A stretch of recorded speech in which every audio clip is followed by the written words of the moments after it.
अज़मत खे वधाइण थो घुरां,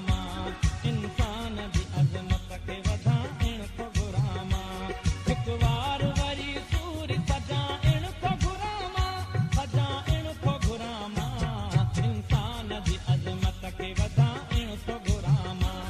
इंसान जी अज़मत खे वधाइण थो घुरां, हिकु वार वरी सूर सजाइण थो घुरां, सजाइण थो घुरां, इंसान जी अज़मत खे वधाइण थो घुरां,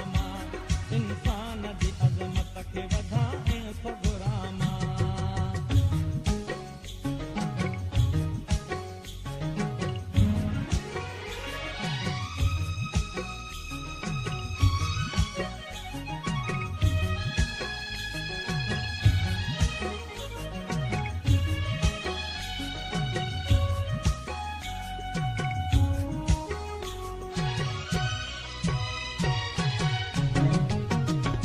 अॼु मान मिटीअ मां मिटाइण था घुरनि जे,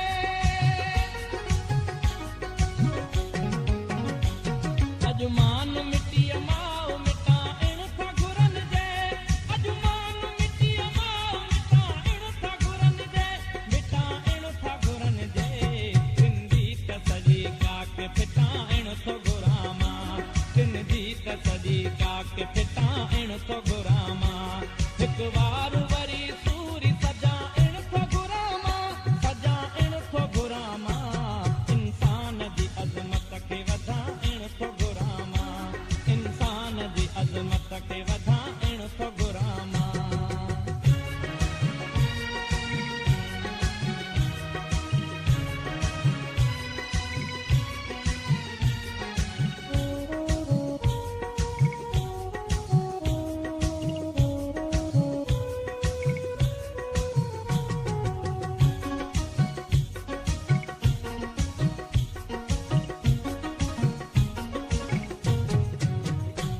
धरतीअ तां धिकारण लाइ भरियो ज़हर खाइजे थो,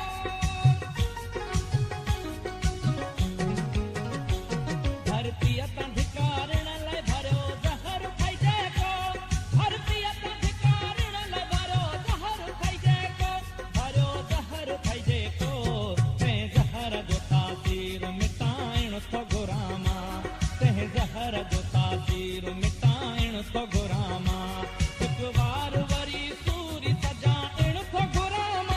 सजाइण थो घुरां, इंसान जी अज़मत खे वधाइण थो घुरां, इंसान जी अज़मत खे वधाइण थो घुरां।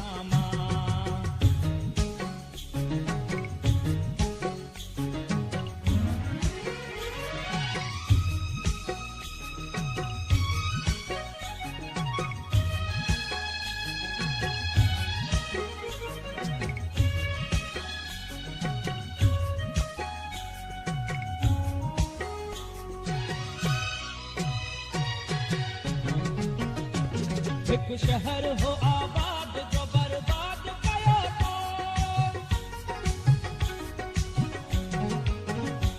हिकु शहर हो आबाद जो बर्बाद कयो तो, हिकु शहर हो आबाद जो बर्बाद कयो तो,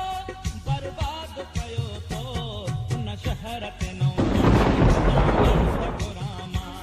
उन शहर ते नओं शहर अॾाइण थो घुरां, हिकु वार वरी सूरी सजाइण थो घुरां, सजाइण थो घुरां, इंसान जी अज़मत खे वधाइण थो घुरां, इंसान जी अज़मत खे वधाइण थो घुरां।